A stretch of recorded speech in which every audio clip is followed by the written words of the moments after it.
नमस्कार मित्रांनो, स्वागत आहे तुमचं आताच्या ब्रेकिंग न्यूजमध्ये। मित्रांनो, केंद्रीय माध्यमिक शिक्षण मंडळ अर्थात CBSEनं सिंगल गर्ल चाइल्ड स्कॉलरशिपसाठी अर्ज प्रक्रिया सुरू केली।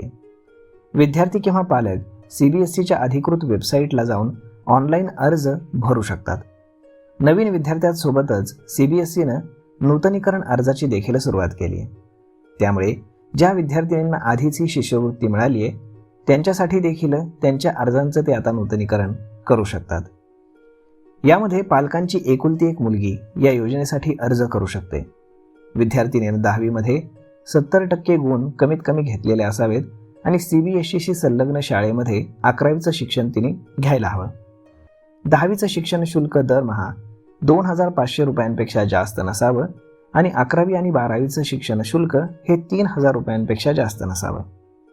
NRI अर्जदारांसाठी शिक्षण शुल्क हे 6000 रुपये आहे। तर कुटुंबाचं वार्षिक उत्पन्न हे 8 लाखांपेक्षा जास्त नसावं। जर विद्यार्थिनींची या शिष्यवृत्तीसाठी निवड झाली तर तिला 11वी आणि 12वीचा अभ्यास पूर्ण करण्यासाठी आर्थिक मदत मिळणार आहे। या शिष्यवृत्तीसाठी अर्ज करण्यासाठी प्रथम तुम्ही CBSEच्या अधिकृत वेबसाईटला भेट द्या। त्यानंतर अर्जाच्या लिंकवरती क्लिक करा।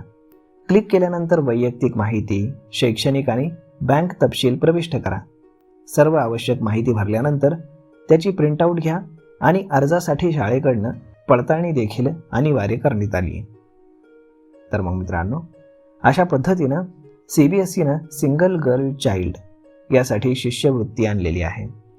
आणि जर 10वी तुम्ही आत्ताच नुकतेच CBSEमधनं पास झालेला असाल आणि तुम्ही जर तुमच्या आईवडिलांना सिंगल गर्ल चाइल्ड असाल तर नक्कीच या योजनेचा तुम्ही लाभ घेऊ शकता। तर मग मित्रांनो, हा व्हिडिओ, ही माहिती तुम्हाला कशी वाटली हे तुम्ही आम्हाला कमेंट करून नक्कीच सांगा। आणि जर आवडली असेल तर आपल्या जवळच्या मित्रमंडळींसोबत देखील हा व्हिडिओ तुम्ही शेअर करायला विसरू नका। धन्यवाद।